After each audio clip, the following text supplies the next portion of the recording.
சொன்னீங்களா அவர் நிற்க மாட்டாரு. ஏய் வா போ. அடுத்த கோயில் போனது கீழே மட்டும் ஒரே போட்டு. ஹலோ,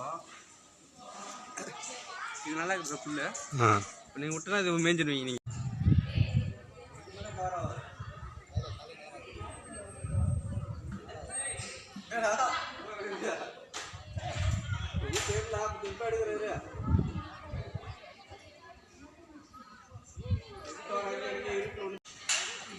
அப்படியே எடுத்துக்கணும் தான். வெளில போகிற வழி தானே இது.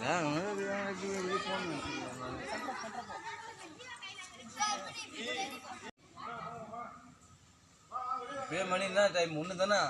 கோயில் மூணு போகிறாங்க. கோயில் ஒன்றா ரெண்டு சார். ரெண்டு ஃபோட்டோ எடுங்க. ஃபோட்டோ தரோம். வீடியோ தான் இருக்கிறாரு. வீடியோ தான் எடுக்கிறாரு. பாரு யூடியூப் மட்டும் இதை போட்டான். சேனலை பிளாக் பண்ணுறோம். நான் வருஷத்துக்கு 800 போனாங்க. வீடியோ எடுத்து போட்டு சம்பாதிப்பாரான். ஐயா அது மாதிரி சம்பாரிச்சுன்னா வச்சுக்கேன்.